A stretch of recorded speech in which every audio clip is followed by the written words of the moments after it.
Assalamualaikum warahmatullahi wabarakatuh. Waalaikumsalam warahmatullahi wabarakatuh. Bismillahirrahmanirrahim. Alhamdulillahi rabbil alamin.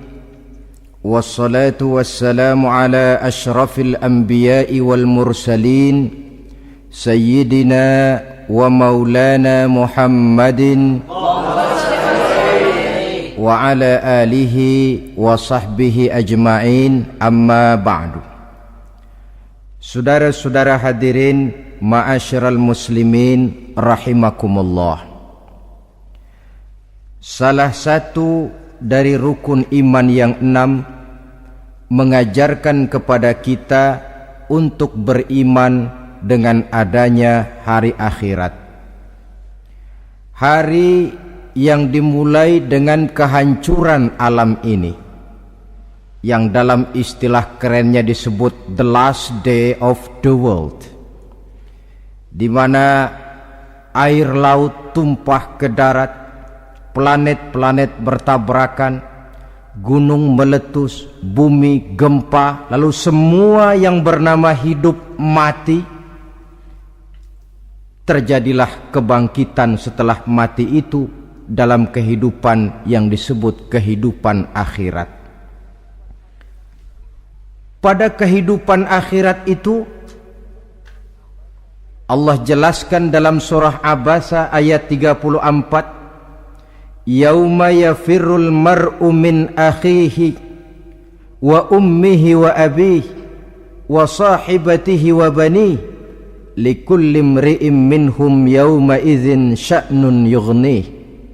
Hari di mana setiap orang akan lari dari saudaranya, dari ibunya dan bapaknya, dari istrinya dan anak-anaknya. Setiap orang pada hari itu disibukkan oleh persoalannya sendiri-sendiri. Sehingga sangat boleh jadi hari itu orang tua tidak lagi sempat memikirkan anaknya. Seorang suami tidak lagi sempat memikirkan istrinya. Seorang teman pun tidak akan sempat memikirkan teman. Tiap orang sibuk dengan persoalannya sendiri-sendiri untuk mempertanggungjawabkan kegiatan hidupnya ketika di dunia ini.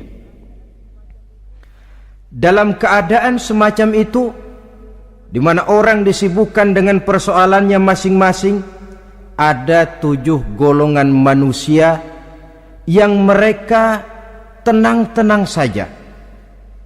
Orang lain bingung, mereka kalem. Orang lain kepanasan, mereka mendapat keteduhan. Siapa mereka? Inilah yang akan kita jadikan pembicaraan pada pertemuan kita kali ini. Bersumber dari sebuah hadis di mana bersabda Rasulullah sallallahu alaihi wasallam, Sab'atun yuzilluhumullahu yawma la zilla illa zilluh. Ada 7 golongan manusia, kata beliau, yang di akhirat nanti akan langsung mendapat perlindungan dari Allah. Padahal hari itu tidak ada lagi perlindungan selain perlindungan Allah. Sehingga lantaran Allah langsung yang melindungi mereka, maka mereka tidak merasakan lagi kepanasan akhirat. Mereka tidak lagi merasakan kebingungan. Mereka tidak lagi disibukkan oleh persoalan, lantaran mereka langsung dilindungi oleh Allah subhanahu wa ta'ala. Siapa gerangan yang 7 orang ini? Marilah kita lihat satu persatu dengan harapan mudah-mudahan kita termasuk salah satu di dalamnya. Amin ya rabbal alamin. Manusia pertama yang langsung mendapat perlindungan dari Allah, kata Nabi, imamun adil, pemimpin yang adil. Siapa sih pemimpin itu dan apa artinya adil? Saudara hadirin, Secara umum yang dinamakan adil ialah at-tawassut bainal amraini. Orang yang pandai mengambil sikap jalan tengah dari dua persoalan yang dihadapinya. Biasanya tidak berat ke kiri, juga tidak berat ke kanan. Itu yang disebut adil.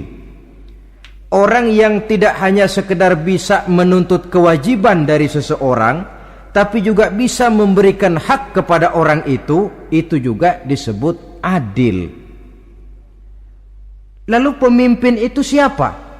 Setiap kita adalah pemimpin. Yang besar kecilnya kepemimpinan kita bergantung kepada apa yang kita pimpin. Dan sudah barang tentu bahwa setiap pemimpin akan dimintakan pertanggungan jawab dari apa yang dipimpinnya.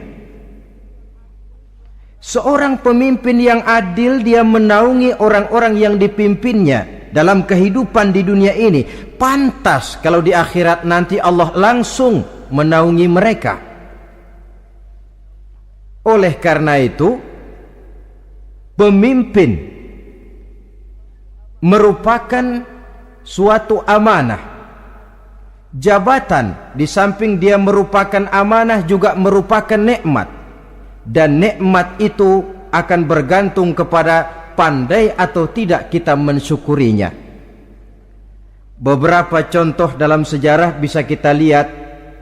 Seorang bernama Umar bin Abdul Aziz, pada saat beliau secara aklamasi dipilih menjadi pemimpin, menjadi presiden, ucapan yang pertama keluar dari mulutnya, inna lillahi wa inna ilaihi raji'un. Coba bayangkan ini, dipilih jadi pemimpin, diangkat jadi presiden, bukan alhamdulillah, malah inna lillahi wa inna ilaihi raji'un. Kenapa? Dia anggap jabatan itu adalah amanah. Menyia-nyiakan amanah berarti khianat, dan khianat ini adalah dosa besar. Pantaslah kalau Allah Subhanahu wa taala memperingatkan, nikmat bisa saja berubah menjadi azab kalau kita tidak pandai mensyukurinya.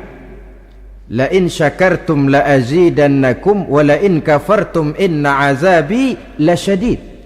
Kalau kamu pandai bersyukur, aku tambah nikmatku. Tapi kalau kamu tidak pandai bersyukur, kamu ingkar, kamu lupakan nikmat Allah, awas, azabku amat pedih, kata Allah. Jadi berdasarkan logika dari ayat ini bisa kita katakan, orang kaya, ada orang kaya nggak di sini? Banyak. Ada orang kaya nggak? Yang kaya tolong dengerin. Orang kaya itu bisa masuk surga karena hartanya, pun orang kaya banyak yang masuk neraka juga gara-gara hartanya. Tergantung syukur apa tidak syukur. Orang alim, ada yang alim di sini? Ada. Tolong dengerin orang alim, yang ustadz, yang kiai. Orang alim bisa saja masuk surga karena ilmunya, dan orang alim pun bisa masuk neraka karena ilmunya. Pejabat, ada pejabat? Banyak. Pejabat itu bisa masuk surga karena jabatannya, pun pejabat itu bisa masuk neraka karena jabatannya, bergantung syukur apa tidak. Kalau ada orang kaya, hartanya didapat dari jalan yang halal, berusaha menurut yang disyariatkan oleh Allah, lalu hartanya itu tidak cuma untuk ditumpuk 7 turunan, namun juga berfungsi sosial. Dia bantu pembangunan masjid, dia makmurkan majelis taklim, dia santuni yatim piatu. Orang kaya macam itu dengan hartanya, insya Allah bisa sampai ke surga. Tapi kalau ada orang kaya, hartanya didapat dari segala macam cara, asal harta tercapai segala cara halal, perlu jilat atas, perlu injak bawah, perlu sikut kiri kanan, sikut kiri kanan. Setelah dapat harta lalu pelitnya 17 setan. Tidak mau zakat, infak, apatah lagi sodako. Orang kaya macam itu dengan hartanya bisa masuk neraka. Na'udzubillah min. Ada orang alim, dengan ilmunya dia bimbing umat. Dia katakan yang halal itu halal, yang haram itu haram. Dia katakan yang hak itu adalah hak, yang batil adalah batil. Dia tidak peduli apapun resikonya. Orang alim semacam itu dengan ilmunya bisa sampai ke surga. Tapi kalau ada orang alim, dengan ilmunya dia malah membodoh-bodohi orang yang memang sudah bodoh. Yang halal dibilang haram, yang haram dibikin remeng-remeng. Menjadi penjilat kesana kemari. Orang alim semacam itu bisa masuk neraka karena ilmunya. Begitu juga pejabat, pemimpin. Kalau dengan jabatannya sebagai pemimpin dia berlaku adil, menaungi rakyatnya. Orang besar salah dihukum, orang kecil salah juga dihukum. Tidak hanya pandai menuntut kewajiban, tapi juga pandai memberikan hak. Pemimpin yang adil semacam ini mensyukuri nikmatnya jabatannya, dia bisa sampai ke surga karena jabatannya. Tapi kalau dengan jabatannya dia berlaku sewenang-wenang, yang besar salah didiamkan, yang kecil salah segera ditegakkan hukum. Hanya pandai menuntut kewajiban dari rakyatnya, tapi tidak pandai memberikan hak. Maka pemimpin semacam ini lantaran tidak pandai mensyukuri nikmat, bisa saja nikmat itu berubah menjadi azab. Oleh karena itu saudara-saudara, pemimpin menaungi rakyat. Pantas kalau di akhirat nanti Allah langsung menaungi beliau. Siapa pemimpin? Tiap kita. Bapak pemimpin di rumah tangganya, ibu pemimpin bagi anak-anaknya, Pak Lurah memimpin di kelurahannya, Pak Camat memimpin di kecamatannya, pemuda pemimpin bagi dirinya sendiri, akan dimintakan pertanggungan jawab. Kalian para remaja yang hadir di sini memimpin dirimu sendiri. Kau akan ditanya, tanganmu kau lebih banyak gunakan buat apa? Kakimu lebih banyak kau bawa jalan kemana? Lidahmu lebih banyak membicarakan apa? Dan hari pertanggungan jawab nanti kalian jangan berharap akan ada saksi dari luar. Saksinya anggota badan kita sendiri. Dalam surah Yasin Allah jelaskan, Al-yawma nakhtimu ala afwahihim wa tukallimuna aydihim wa tashhadu arjuluhum bima kanu yaksibun. Ada kan di surah Yasin? Ayat berapa? Pokoknya Yasin dah.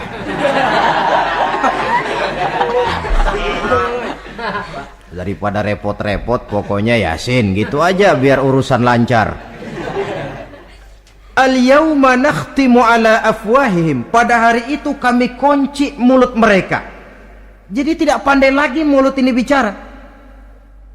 Wa tukallimuna aydihim, tangan-tangan mereka yang akan bicara kepada kami.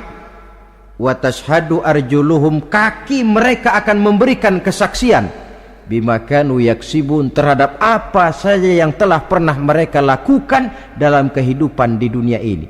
Hari pertanggungan jawab. Oleh karena itu kalau kita memimpin diri sendiri, berlakulah adil kepada diri sendiri. Nah, lalu masalahnya, memang kita mesti adil kepada siapa saja sih? Ada 3 hal pokok yang kita harus berlaku adil. Pertama, adil kepada Allah.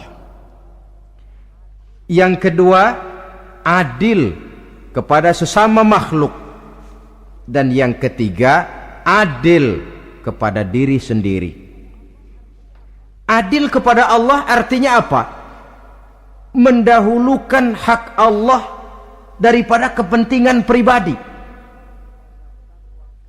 Kalau sudah datang waktu sholat asar misalnya, walaupun sedang enaknya latihan voli, berhentilah dulu sebentar. Sholat kita adil kepada Allah.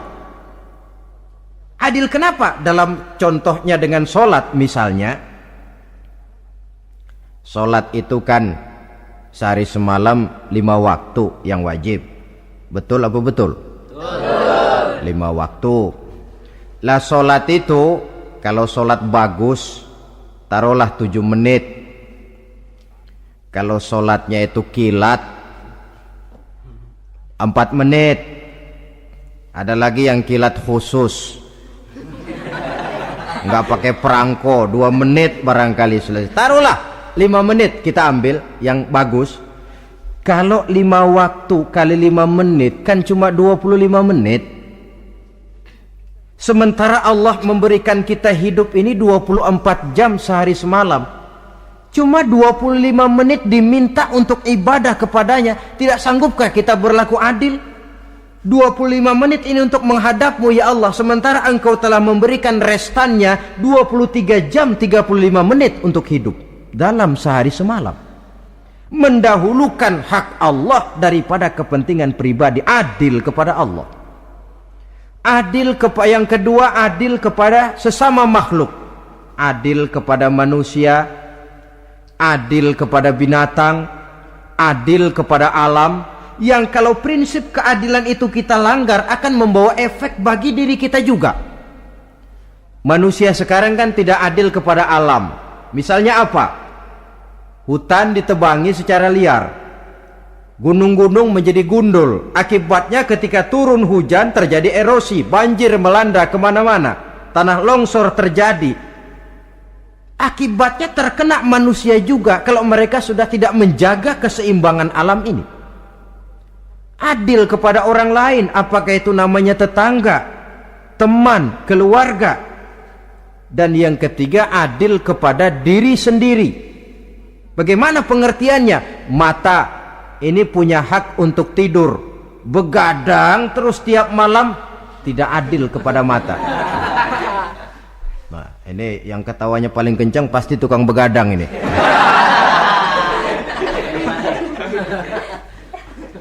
Perut ini punya hak untuk tidur, puasa saja siang malam, mengurangi hak perut.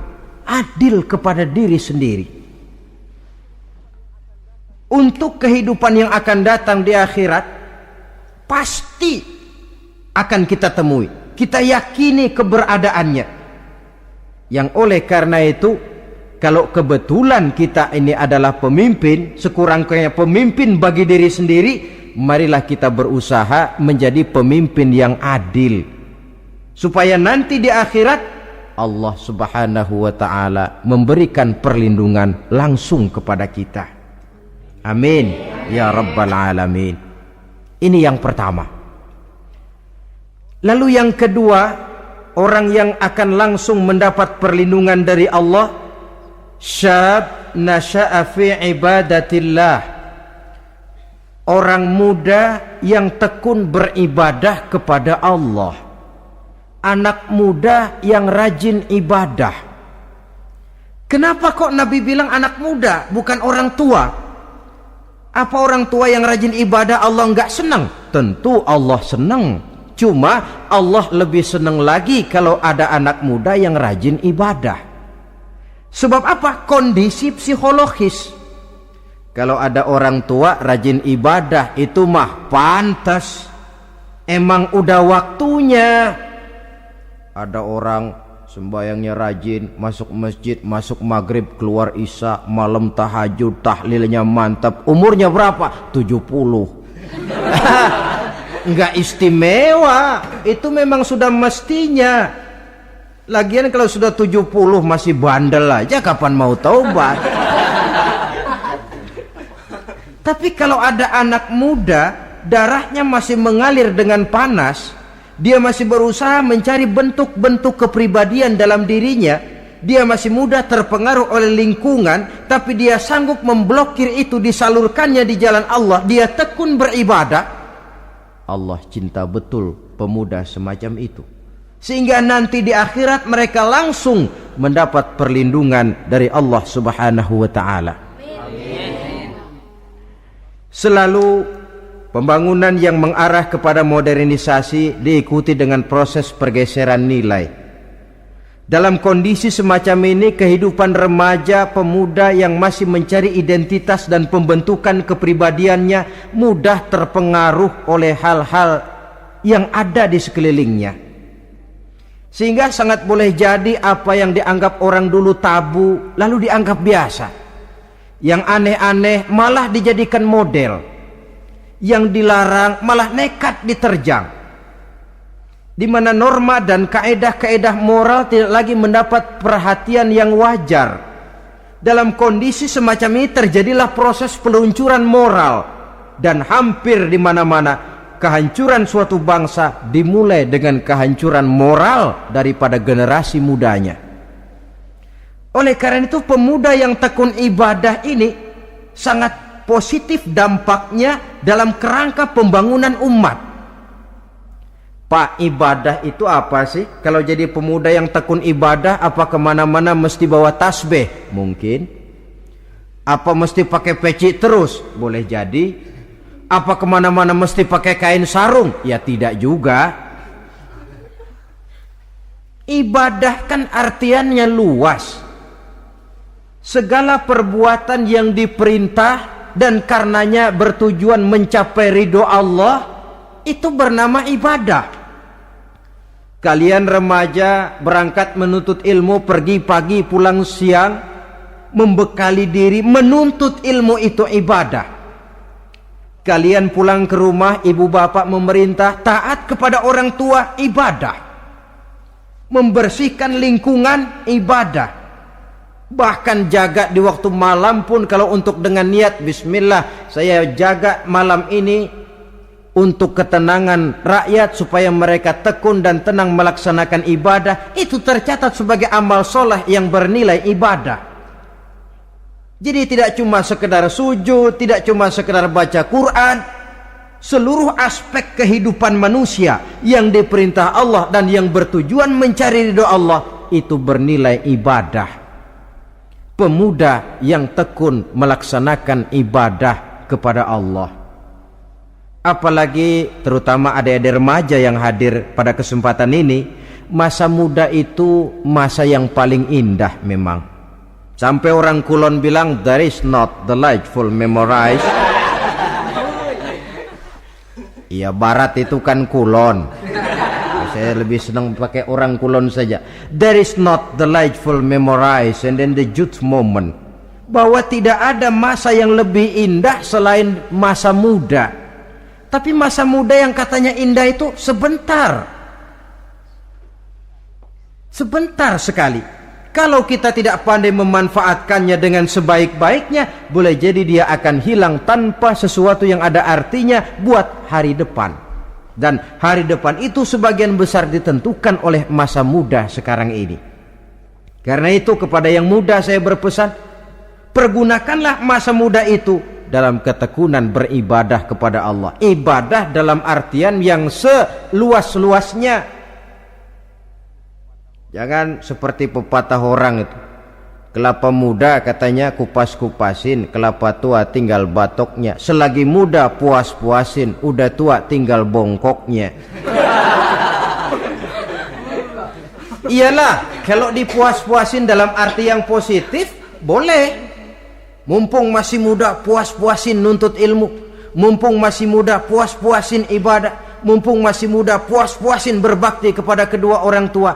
Puas-puasin dalam artian yang positif tentu saja bagus. Tapi kalau puas-puasin dalam arti menghambur umur untuk sesuatu yang mubazir, bergadang di pinggir-pinggir jalan, lalu mulai berkenalan dengan morfin, narkotik, ganja, terperangkap oleh budaya-budaya modern yang menyesatkan, terpancing oleh model-model baru yang kelihatannya menarik tapi sebenarnya tidak bermanfaat, entah pada akhirnya akan mendatangkan penyesalan kepada kita saja. Coba, belakangan ini saya dengar di Jakarta akan ada suatu festival yang disebut Festival Ngeceng.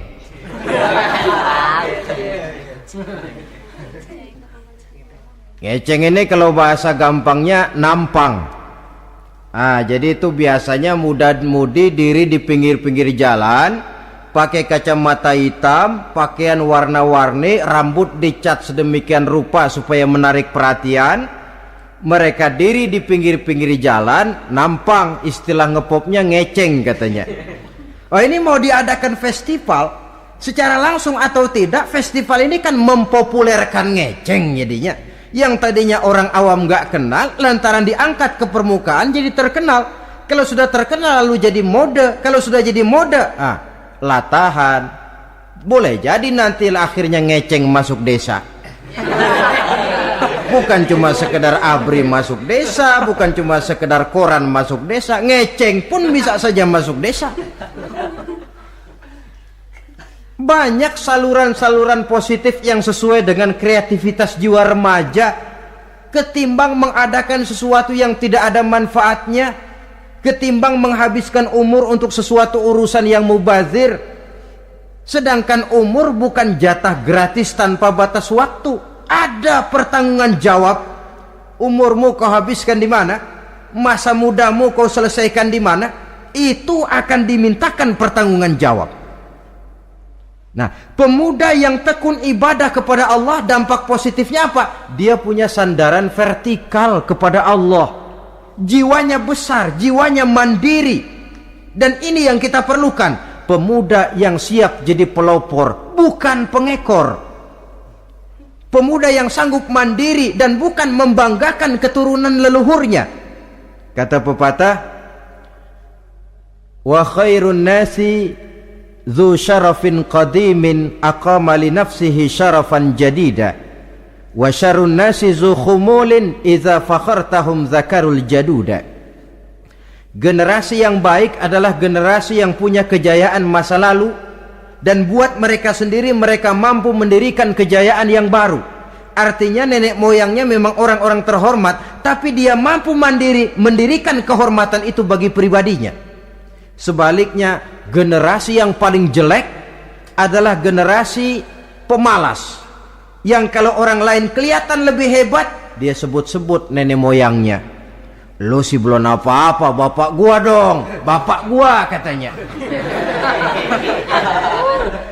Lu sih belum apa-apa, om saya dong, tante saya dong. Kerjanya cuma membangga-banggakan leluhur, dia sendiri tidak ada apa-apanya. Ini generasi yang paling jelek. Kalau orang kelihatan lebih hebat, dia sebut leluhurnya, sementara dia sendiri nol nilainya, tanpa ditunjang oleh fasilitas leluhurnya. Pasukan pemuda mandiri macam ini yang kita perlu.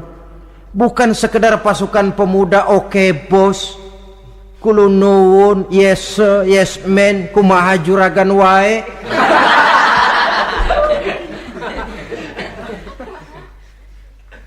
Dan terus terang kita miskin dengan pemuda yang mandiri, yang punya kepribadian, yang berani berkata ya terhadap yang benar dan berani berkata tidak terhadap yang tidak benar. Dari mana ini didapat? Sandaran vertikal dalam bentuk ibadah kepada Allah akan memantapkan jiwa, membersihkan hati, sehingga dia akan berfungsi seperti radar. Sandaran vertikalnya cuma kepada Allah. Inilah dampak positifnya. Karena itu tentu saja kita berharap sekurang-kurangnya pemuda-pemudi yang hadir pada kesempatan ini menjadilah pemuda-pemudi yang tekun beribadah kepada Allah. Amin. Amin. Nah, baiklah ya, itu tadi yang kedua. Kita lanjutkan sekarang yang ketiga, orang yang akan langsung mendapat perlindungan dari Allah. Kata Nabi, rajulun qalbuhu mu'allakun bil masjid. Seseorang yang hatinya selalu terpaut kepada masjid. Apa arti terpaut kepada masjid ini? Apa orang yang gak pernah keluar-keluar dari masjid? Tentu saja bukan. Apa gunanya di dalam masjid terus kalau kerjanya cuma tidur doang? Maksud terpaut kepada masjid ini, hatinya selalu berpikir bagaimana memakmurkan masjid.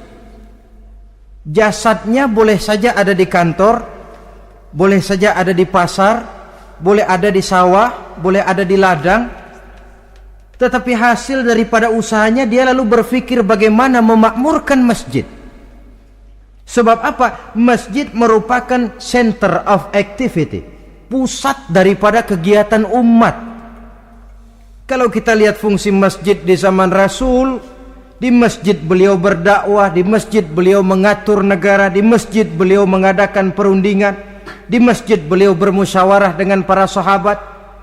Pusat daripada kegiatan umat. Dan memakmurkan masjid ini dasarnya tidak lain karena iman kepada Allah. Prinsipnya bagaimana kita menghidupkan masjid dan bukan mencari hidup di masjid. Kalau sudah prinsipnya dibalik, bukan menghidupkan masjid tetapi mencari hidup di masjid, saya khawatir masjid akan ambruk. Nyatanya kadang-kadang masjid kita ini fungsinya belum maksimal. Kadang-kadang ada kok masjid yang bukanya cuma seminggu sekali. Jumat pagi jam 9 masjid buka, Jumat jam 2 tutup, buka-buka lagi Jumat depan. Seminggu sekali. Kelemahan lainnya manajemen masjid, terus terang sajalah kita bicara. Kadang-kadang pengelolaannya ketua masjid bapaknya, khotib mantunya, sekretaris ponakannya, imam Bilal cucunya. Gak ada orang lainnya. Ya kalau bagus kepengurusannya tidak apalah. Tapi kadang-kadang kelemahannya ialah bagaimana menciptakan manajemen masjid yang baik sehingga masjid bisa berfungsi sebagaimana fungsinya di zaman Rasulullah sallallahu alaihi wasallam. Apalagi belakangan ini ada kecenderungan yang membuat kita optimis, gembira. Remaja, pemuda-pemudi mulai gemar datang ke masjid, berkumpul membentuk remaja masjid, remaja musola, mengadakan kegiatan majelis taklim yang mingguan, yang bulanan, aksi sosial yang semuanya bermuara dari kehidupan masjid. Sesuatu yang menggembirakan. Dan sudah sepatutnya para pengelola masjid membuka pintu untuk bisa mengatur masjid menurut manajemen yang diharapkan oleh umat. Karena bagaimanapun di masjid dua jalur komunikasi, bahasa kerennya two-way traffic communication, itu bisa kita laksanakan, yaitu hablum minallah wa hablum minan nas. Berhubungan kepada Allah dan berhubungan kepada sesama manusia bisa terlaksana di masjid. Berhubungan dengan Allah jelas saja lewat sholat misalnya. Berhubungan dengan sesama manusia jelas saja lewat musyawarah, lewat majelis taklim, lewat kegiatan-kegiatan yang mensyiarkan agama. Dan begitu selanjutnya. Saudara hadirin yang saya hormati, memakmurkan masjid sebagai rumah Allah. Sebab dalam hadis kursi Allah katakan, inna buyuti fil ardi al masajid wa inna zuwari fiha ummaruha. Rumahku di permukaan bumi adalah masjid-masjid, kata Allah. Dan orang-orang yang memakmurkan masjid, orang yang datang ke masjid adalah tetamuku. Kalau Allah memerintahkan kita menghormati tamu, tentu Allah lebih tahu bagaimana menghormati tamunya sendiri. Allah mengajarkan kita, hormatilah tamumu. Sekarang kita yang menjadi tamunya Allah dengan datang ke masjid, dengan memakmurkan masjid, Allah lebih tahu menghormati tamunya. Ini yang ketiga.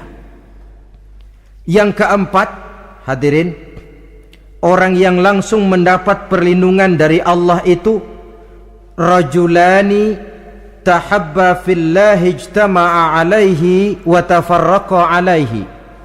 Dua orang yang menjalin persaudaraan, yang bertemu dan berpisah karena Allah, bersaudara karena Allah, bukan karena orang punya pangkat tinggi lalu kita temani, bukan karena orang kaya lalu kita dekati, tetapi karena Allah.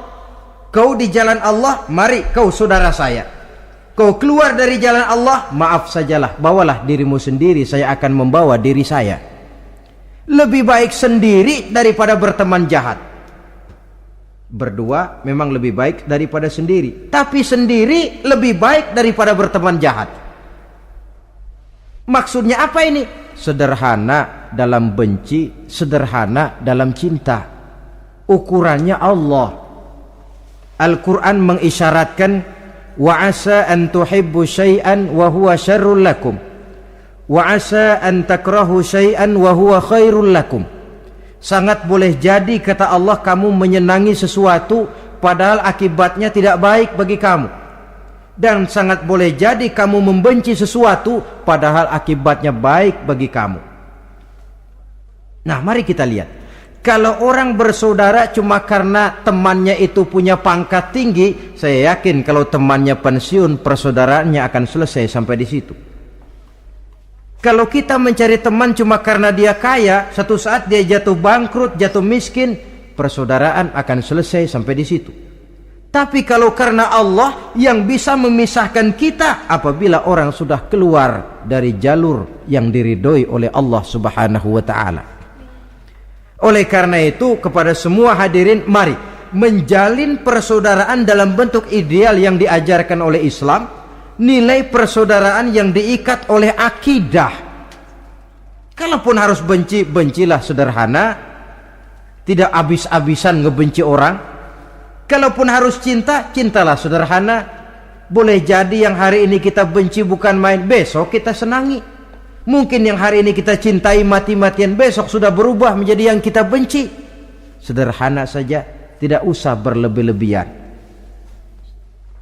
Kalau nilai persaudaraan yang diajarkan ini bisa kita wujudkan, persaudaraan yang diikat dengan nilai akidah, maka dari persaudaraan semacam itu insya Allah kita bisa berbuat banyak untuk kepentingan diri, keluarga, masyarakat kita pada umumnya. Ini kelompok yang keempat. Orang kelima yang nanti langsung mendapat perlindungan Allah, rajulun da'athum ra'atun zatu mansibin wa jamalin ila nafsiha faqala inni akhafullaha rabbal alamin. Seorang laki-laki, kata Nabi, yang dipanggil oleh perempuan cantik. Laki-laki normal dipanggil oleh perempuan cantik. Untuk apa? Diajak melakukan perbuatan yang negatif. Tidak ada orang yang tahu, tempatnya sepi. Apa yang terjadi? Orang ini berkata, inni akhafullaha rabbal alamin. Maaf saja, saya takut kepada Allah. Orang yang bermoral nanti di akhirat langsung dilindungi oleh Allah, tidak mudah jatuh oleh bujuk rayu, tidak mudah terpesona oleh wajah-wajah yang menggiurkan. Seperti dalam sejarah yang terkenal itu Nabi Yusuf alaihi salam. Kenal kan Nabi Yusuf? Nabi Yusuf itu bekerja di istana Kitfir. Kitfir ini punya istri namanya Zulaikha. Orangnya cantik. Diam-diam Zulaikha ini rupanya naksir sama Yusuf. Satu hari suaminya tidak ada di rumah, pintu dikunci-kunciin. Setelah pintu semua terkunci, dia panggil Nabi Yusuf, "Hai Talak, Yusuf, sini." Kata Yusuf, "Mau ngapain?" "Pokoknya sini." "Iya, mau ngapain?" "Iya, kayak orang-orang, ngapain sih?"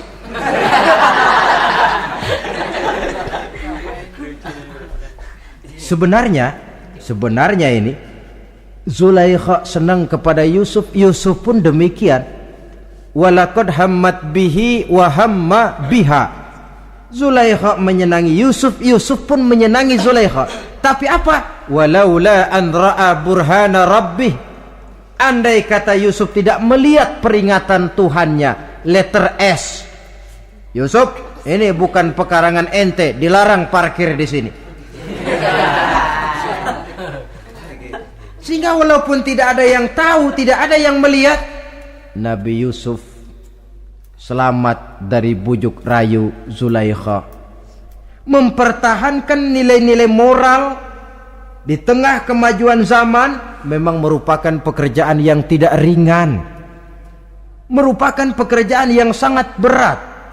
Akan ada saja cobaan, akan ada saja gangguan yang kita temui di sepanjang perjalanan hidup ini.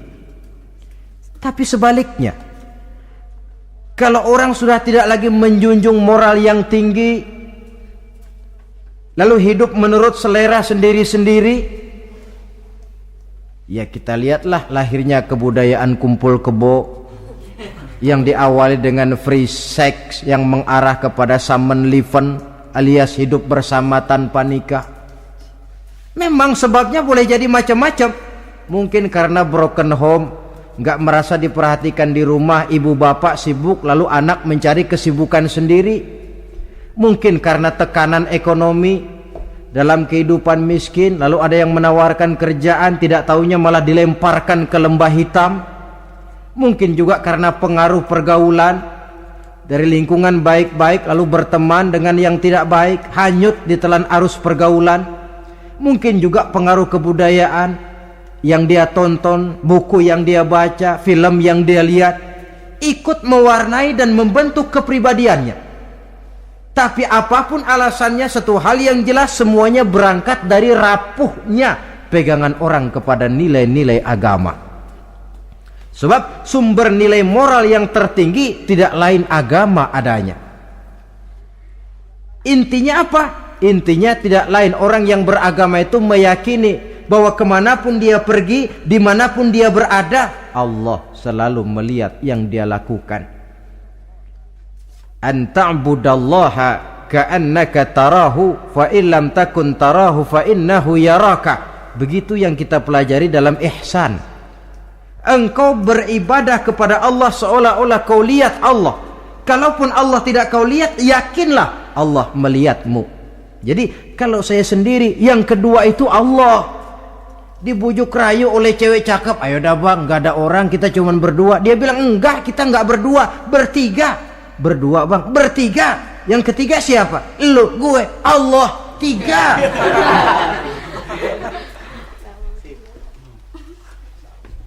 Di kantor mau korupsi, dia kasak kusuk, gerasak gerusuk cari apa yang seharusnya menjadi hak orang lain. Tidak ada yang lihat, tapi dia tidak sendiri. Saya berdua. Yang kedua, Allah.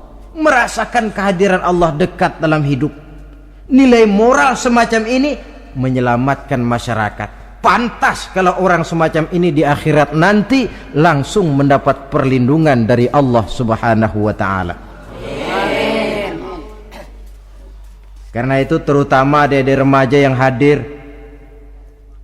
sebenarnya yang paling mahal dalam hidupmu adalah harga dirimu. Kalau itu sudah terjual dan tergadai, apalagi yang bisa kau banggakan dalam hidup ini? Titel yang berenteng barangkali, harta yang banyak, mobil yang serba berkilat barangkali. Tidak akan banyak manfaatnya kalau sudah dimulai dengan kehancuran daripada harga diri. Tidak ada yang lebih mahal daripada harga diri. Jagalah itu baik-baik. Pelihara nilai-nilai moral. Makin pandai kau jaga diri, insya Allah makin mahal hargamu. Dalam pandangan manusia, lebih-lebih juga dalam pandangan Allah. Pantas kalau pepatah bilang, innamal umamul akhlaqu ma baqiyat, fa in zahabat humu akhlaquhum zahabu.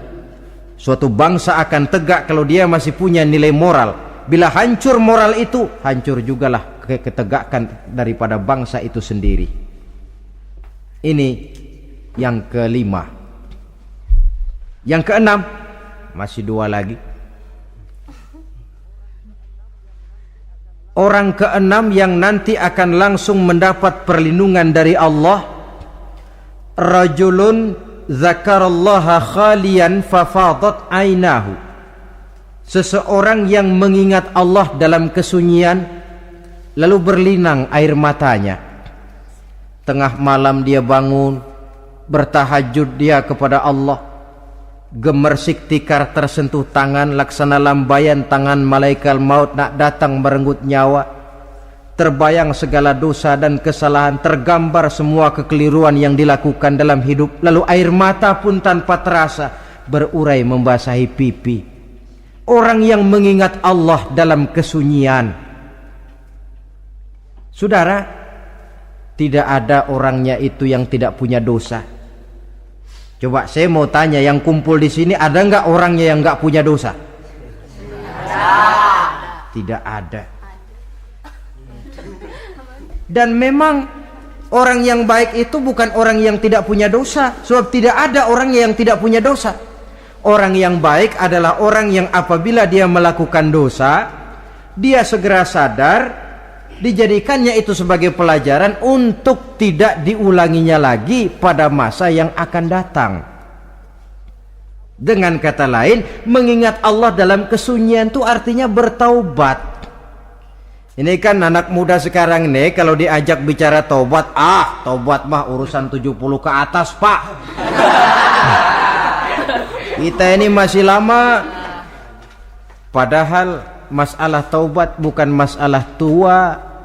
Masalah taubat adalah masalah dosa, dan masalah dosa adalah masalah manusia sejak dia akil balik sampai dengan kehidupannya yang sekarang. Sengaja atau tidak, besar atau kecil, ringan atau berat, tiap kita mesti mempunyai yang namanya dosa. Allah Maha penerima taubat sepanjang nafas belum sampai di kerongkongan. Jikalau nafas sudah sampai di tenggorokan, baru kita mau melaksanakan yang namanya taubat. Kasihlah itu.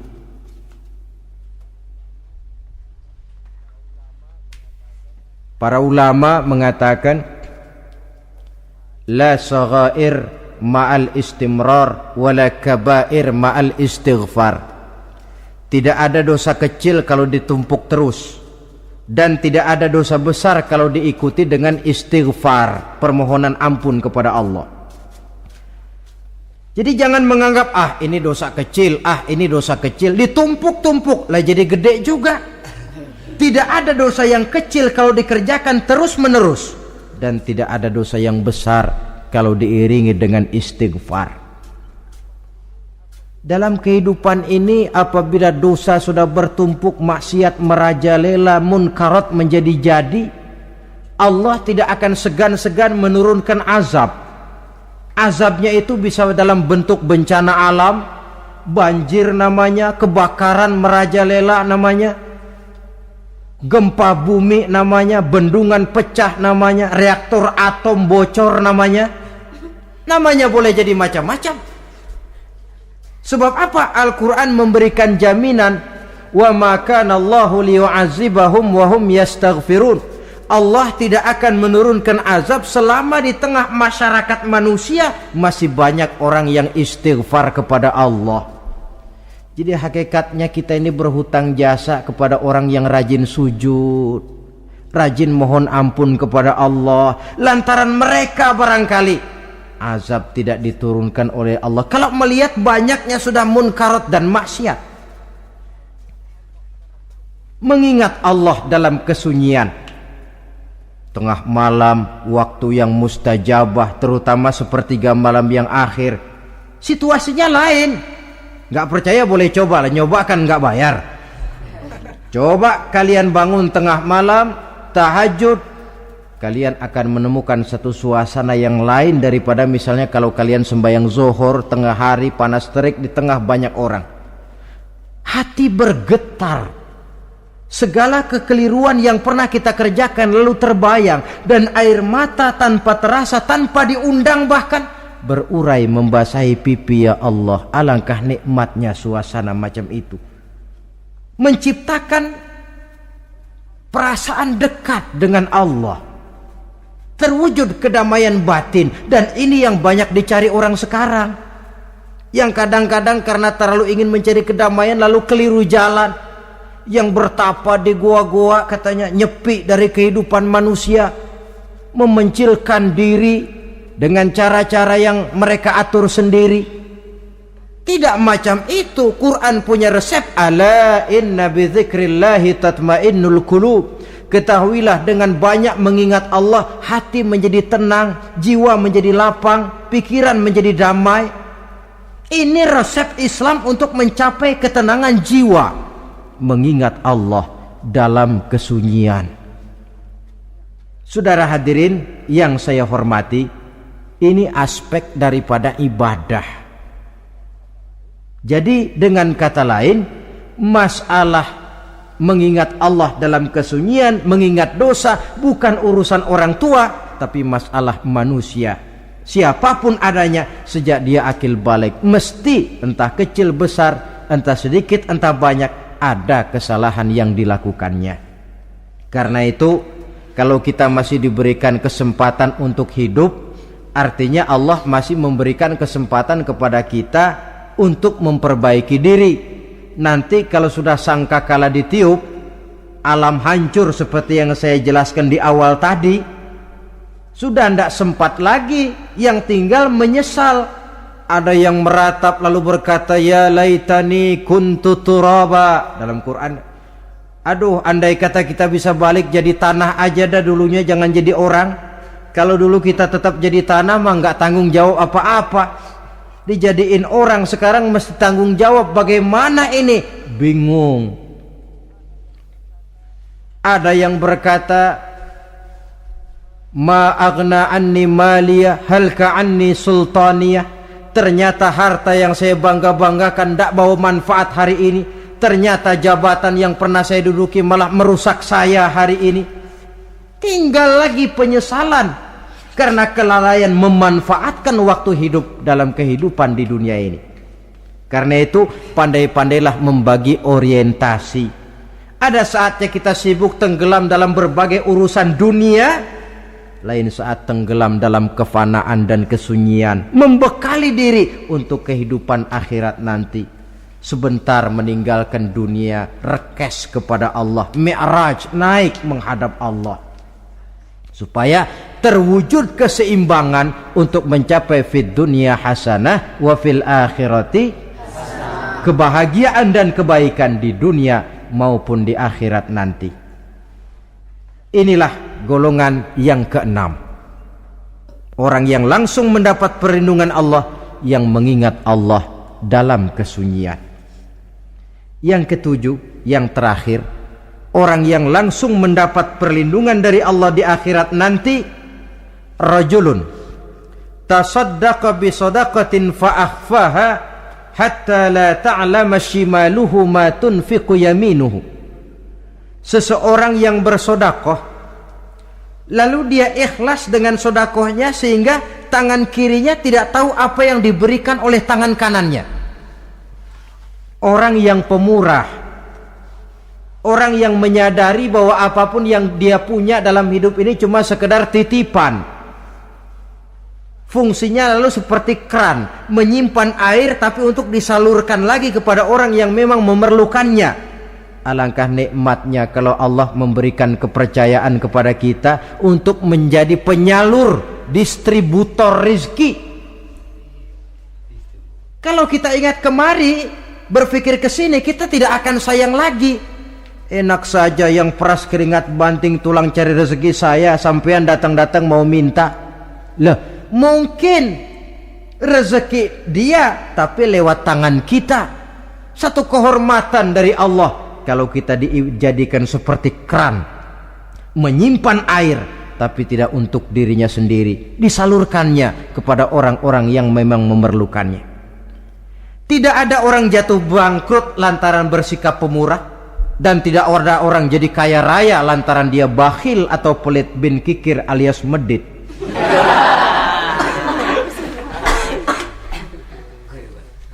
Dalam kitab Riyadhus Shalihin kita baca tiap pagi ke alam ini turun dua malaikat. Cuma kita nggak tahu. Dua-duanya berdoa, yang sebelah kanan berdoa, yang sebelah kiri berdoa. Kata yang sebelah kanan doanya tiap pagi ini, kata yang malaikat yang satu dia berdoa, Allahumma a'ti munfiqan khalafa.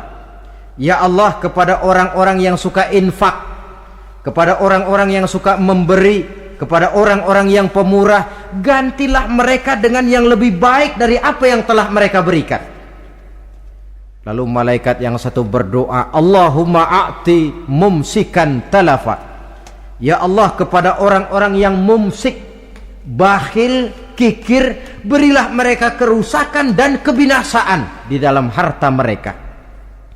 Maka lihat sajalah, orang kaya tapi pelit, ada saja jalan yang kira-kira duitnya bakalan jadi keluar dan gak ada pahalanya. apa kena musibah lalu berobat sekian juta, apa kemalingan, apa ditipu orang, ada saja cara duitnya keluar yang gak ada pahalanya.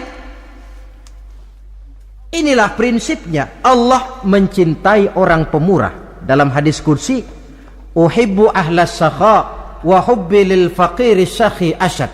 Aku cinta kepada orang yang pemurah, tapi aku lebih cinta kepada orang miskin yang pemurah. Orang kaya pemurah Allah cinta, orang miskin pemurah Allah lebih cinta. Kenapa? Nilainya lain. Orang kaya sedekah 500, orang miskin sedekah 500, sama 500-nya, tapi saya yakin pahalanya lebih besar buat si miskin. Kenapa? Buat orang kaya 500 apa artinya? Sekelebatan. Buat si miskin 500 dia mesti peras keringat banting tulang, tapi dia berani memberi seperti beraninya orang kaya. Nilai ini yang dilihat oleh Allah.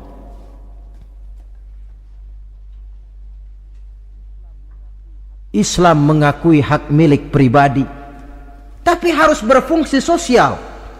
Di dalam harta yang kita miliki itu ada haknya masjid, ada haknya yatim, ada haknya madrasah. Dan Allah subhanahu wa ta'ala bisa, saya katakan di awal tadi, merubah nikmat menjadi azab kalau kita tidak pandai mensyukurinya. Bersyukur kalau diberikan harta artinya mempergunakan harta itu sesuai dengan kehendak yang memberinya. Allah memberikan harta kepada kita. Apa yang Allah kehendaki? Supaya harta itu berfungsi sosial. Milik pribadi silahkan, tapi berfungsi sosial dalam kehidupan. Kita terus terang saja, umat Islam ini bukan tidak punya potensi, tapi tidak pandai menginventarisir potensi. Apa tidak ada orang Islam yang kaya? Banyak. Yang belum banyak yang mau berbuat atas nama dan untuk kepentingan agamanya. Kalau buat pribadinya berani bukan main. Itulah yang sering diungkapkan orang, pembangunan pesantren terlunta, ya, asrama yatim piatu tidak terurus. Ada orang membangun masjid, meletakkan batu pertama sekaligus jadi batu terakhir. Setelah itu la yamutu wa la yahya, mau dibilang hidup tidak kelihatan geraknya, mau dibilang mati pun tidak ketahuan kuburannya. Kurangnya kesadaran akan arti amanah dan titipan dari Allah. Lahirlah Korun abad 20. Kalian tahu sejarah Korun? Saking kayanya Korun, kunci gudang hartanya itu saja onta yang bawa. Itu baru kunci itu, onta yang bawa. Ketika orang tanya, anna laka hadza ya Korun, hartamu begini banyak dari mana kau dapat Korun? Ya saya usaha, tidak ada hubungannya sama Tuhan katanya. Apa yang terjadi? Lantaran kekurang ajarannya melupakan nikmat, Korun dan seluruh harta bendanya ditenggelamkan Allah oleh gempa bumi. Makanya orang sekarang kalau dia macul ketemu harta, apa katanya? Gue dapat harta karun. Peninggalan si Korun itu barangkali dahulunya. Saudara-saudara, oleh karena itu kalau kita oleh Allah diberikan amanah berupa harta, pandailah bersyukur dan jadilah orang yang ikhlas dalam bersedekah. Nah, inilah pertemuan kita pada kali ini. Walaupun singkat, mudah-mudahan sekali lagi kita termasuk salah satu di antara 7 golongan yang di akhirat nanti langsung mendapat perlindungan dari Allah. Amin. Terima kasih banyak atas segala perhatian. Mohon maaf atas segala kekurangan. Usikum wa nafsi bitaqwallah. Wassalamualaikum warahmatullahi wabarakatuh.